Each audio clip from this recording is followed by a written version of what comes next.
Welcome to the Saturday edition of the Fairbanks Evening News. Today is January 12th, 2013.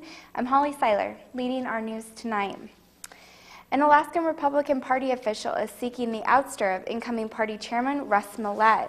Frank McCreary, in a letter to current chairman Randy Rudrick this month, said Millett has demonstrated through his actions and comments that he has neither the skills nor the aptitude to lead the party.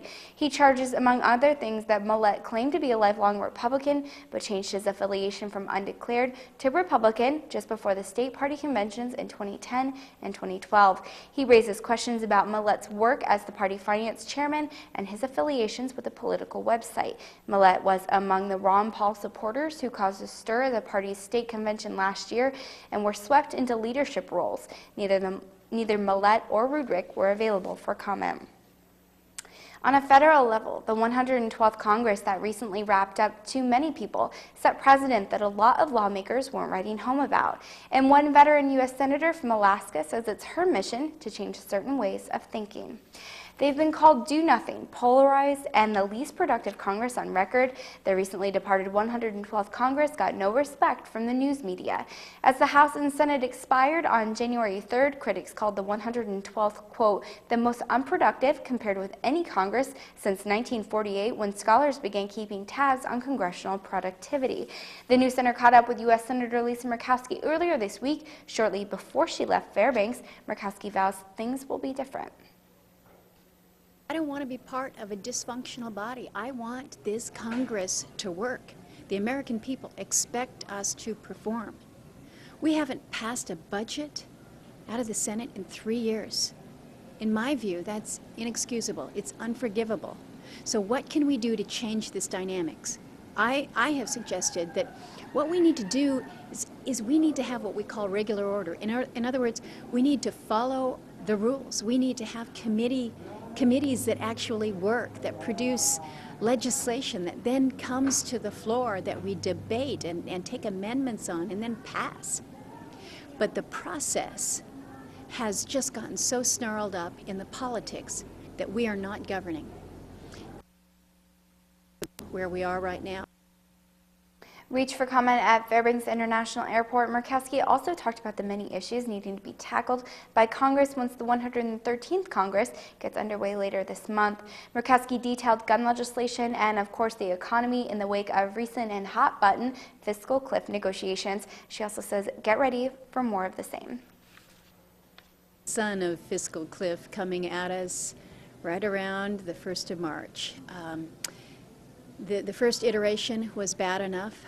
But I believe that what we have in front of us with the debt ceiling, with the prospect of sequestration coming the 2nd of March, as well as the expiration of the continuing resolution, the end of March, this is kind of a culmination of fiscal events coming at us, I think, like a freight train. We've got a responsibility to deal with the spending side of the equation. We did not do that before Christmas, before New Year's. We dealt with one small aspect, and that was a portion of the taxes. But we all know you don't get out of a $16 trillion hole with just revenues alone. We have got to deal with the spending in an aggressive and a meaningful way. We've got our work cut out for us. A 19-year-old Fairbanks man who authorities say stabbed another man in an unprovoked manner last spring has foregone trial proceedings in his case and on Monday will be sentenced on a felony assault charge. Fairbanks police say Benjamin Tumblue stabbed 49-year-old Kurt Jackson back in late April of 2012 in the downtown area. Tumblue had been scheduled to stand trial on a charge for first-degree assault in the case back in late August, but decided against it. Court records say Jackson sustained a stab wound to his abdomen after he apparently refused to purchase alcohol for Tumblue. According to medical personnel at FMH, the stab wound pierced Jackson's liver, prompting surgery. Tumblue was arrested near a snow dump near the corner of Johansson Expressway and College Road about an hour after the alleged crime. After taking the weekend off, a 12-member jury panel deliberating in the sexual abuse case involving 56-year-old Arthur Augustine will get back to work deciding guilt or innocence for the man. Augustine is charged with 2 counts of first-degree sexual abuse of a minor and 2 counts of second-degree child sexual abuse. According to Alaska State Troopers who investigated the case, They received reports of harm from the Office of Children's Services. In that report, it alleges Augustine abused the 2 young girls while they were in his care on weekends. Augustine, who has a prior sex abuse conviction from the 1980s, faces a possible life prison term if convicted in this latest case. Welcome back. A federal judge has set aside a plan designating more than 187,000 square miles as habitat for threatened polar bears. U.S. District Judge Ralph Beislein said in a written order that the purpose behind the U.S. Fish and Wildlife Service's designation was admirable because it's important to protect the polar bears. But he said such protection must be done correctly and found the current designation went too far and was too extensive. With the ruling, Beislein then sent the matter back to the agency to correct what he called substantive and procedural deficiencies. A coalition of Alaska Native groups, the state, and oil and gas interests sued over the rule, which they saw as an overreach. The federal government argued in part that the designation provided conservation benefits for the species. January is Radon Action Month, and the UAF Cooperative Extension Service has programs planned to help Fairbanks remain safe. News Center 11's intern Ashley Strange has more on the story. Radon. It sounds terrifying, but it's a naturally occurring gas. Colorless, odorless, and tasteless, it can be difficult to determine how much radon is getting into your home. The danger of radon is that it is a risk factor for lung cancer. And it's become apparent since the 1980s that Fairbanks has had some areas that are prevalent with radon seeping up, making its way through bedrock, invading through soils, and coming into people's basements. As uranium in the soil naturally decays, radon escapes into the atmosphere but can be trapped in homes. If there's a crawl space or a basement, the radon can invade, so to speak, the home, and through the natural pressurization and an effect called the stack effect, the gas is drawn up and brought all the way through the home until they expel themselves out of the roof. The Cooperative Extension Service sells kits for $25 to detect radon levels in the home. They encourage doing the tests while houses are sealed in the winter, as that is the best time to detect radon. Inside this little black box, there's nothing real mysterious. Actually, it happens to be a filter along the vent area, as well as a small piece of film that gets analyzed. So you don't expose yourself to radiation or anything like this, or you don't have to mess around with wires or leads. Art says that he hopes this program will take some of the mystery out of radon. Ashley Strange, News Center 11. If anyone has questions about radon detection, Art Nash can be reached at the Cooperative Extension at 907-474-6366. A first ever paranormal fundraising event we first covered a week ago has undergone a venue change due to expected larger crowds. SOPA Paranormal, or Seekers of Paranormal and History, are holding the first annual Para-Raiser event Saturday, January 26th. Organizers believe with the rise in popularity of the subject of paranormal research, they could combine the all-day event with a local fundraiser for nonprofit. This year, SOPA has picked the Breast Cancer Detection Center of Alaska as their recipient. A $5 per person donation is suggested to attend the event, which kicks off at 10 a.m. on the 26th. Initially, the Dog Mushers Hall was chosen as the location. However, SOPA quickly needed a larger venue, and luckily, it's a location they have actually investigated before, the Badger Building at the Tanana Valley State Fairgrounds. We hope that everybody will come, whether you're a skeptic, whether you're a believer, you want to believe, but you're not sure. Because the whole purpose of it is not really the paranormal factor of it. The purpose of it is to raise money for the Breast Cancer Detection Center. That's our sole purpose. So even if you don't really care for the paranormal, you're not that big into it, at least come out, and show your support for the Breast Cancer Detection Center, because to us, that's the biggest thing. SOPA is still in need of volunteers to help man the many booths and concessions for the event. If you can help, please call SOPA Paranormal at 210-275-7984 or email them at northernmostparanormal@yahoo.com. Lots going on in the local sports scene, including the return of a 2012 Olympic medalist who sharpened her skills right here in the interior during the last decade. Our own Dara Lewis is anxiously waiting in the wings with your sports report. Mr. Lewis will be back in just a moment. Stay tuned.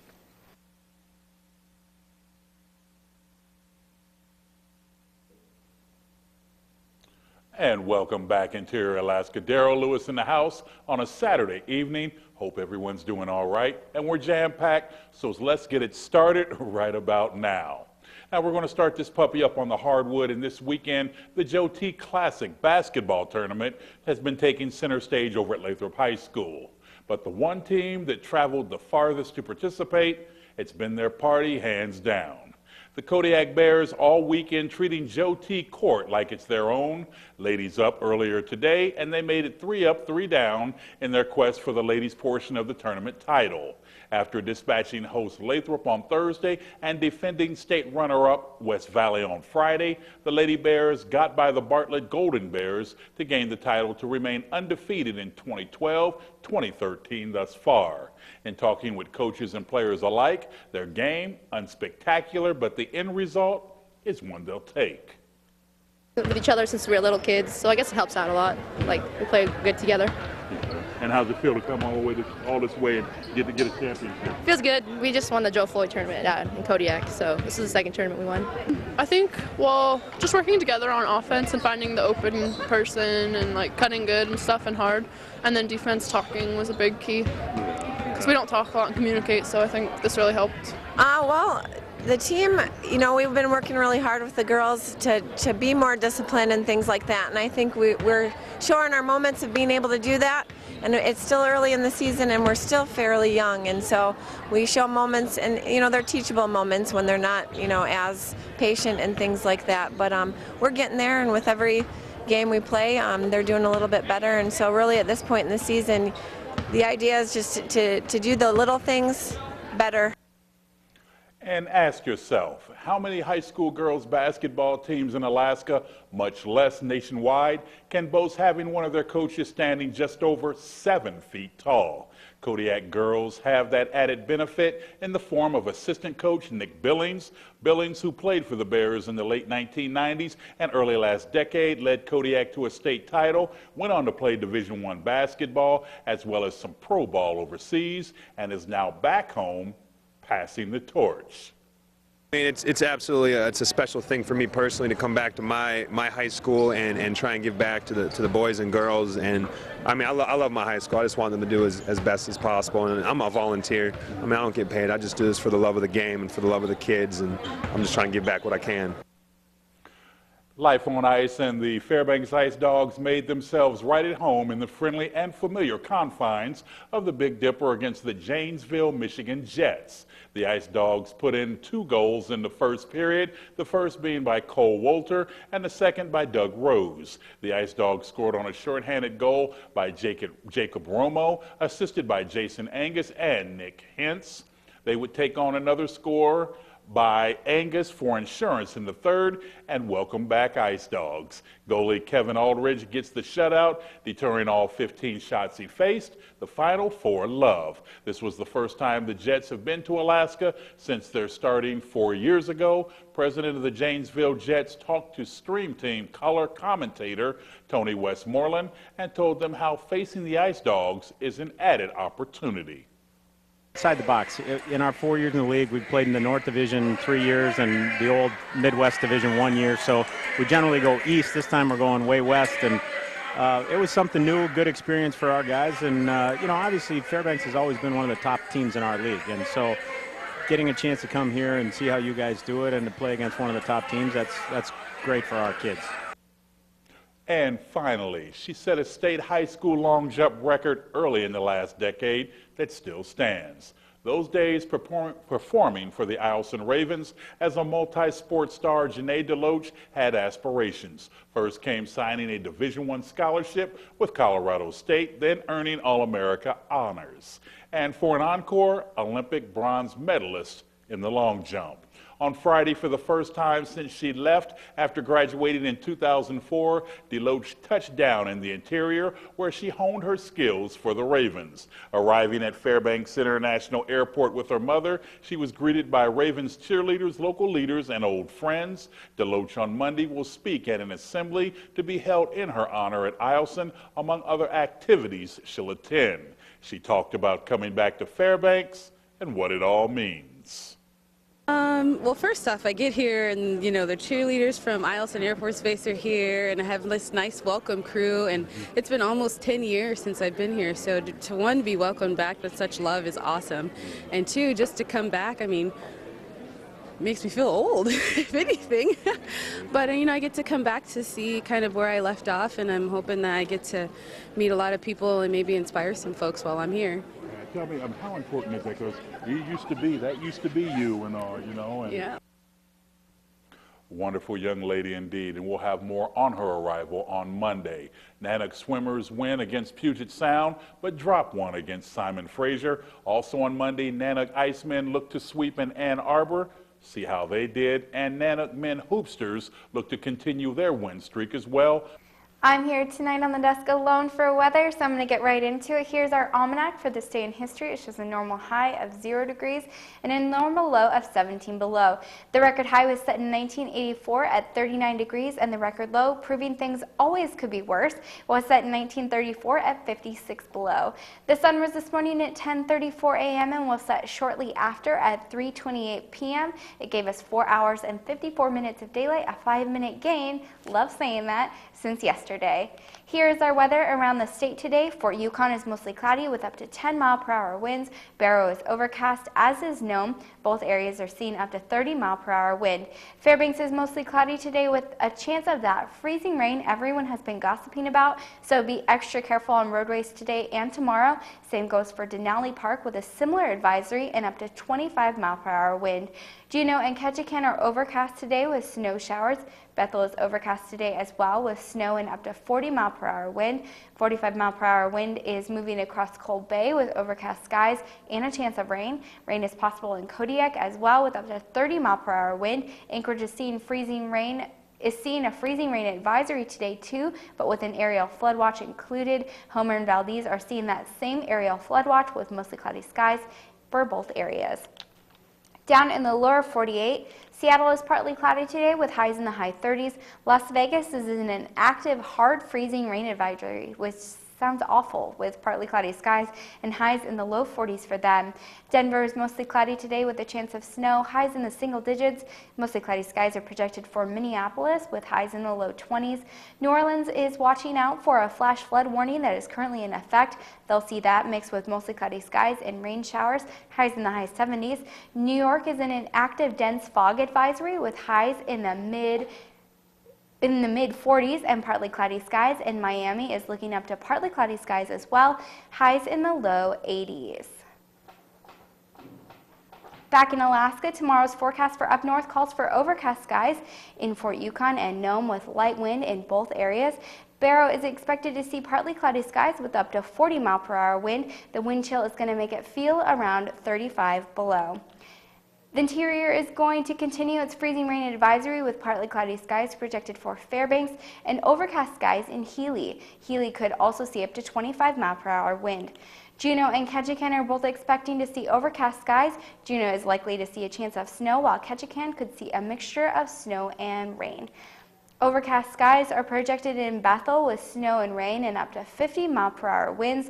Cold Bay could see up to 45-mile-per-hour winds with mostly cloudy skies and rain. And Kodiak will be overcast as well with up to 35-mile-per-hour winds mixed with rain. Anchorage is expected to continue its freezing rain advisory with the interior. Homer and Valdez are expected to continue their advisories as well with a flash flood warning and overcast skies in both areas. And I've read that it isn't supposed to be that bad, but the freezing rain advisory does start to go into effect tonight, so please be careful on the roads and give yourself enough time to safely get wherever you might be going tonight. There will also be mostly cloudy skies and an overnight low of 12 degrees. And the advisory does continue into tomorrow afternoon with the possibility being the key word here of freezing rain, partly cloudy skies, and a high of 32 degrees and overnight low of 16 degrees.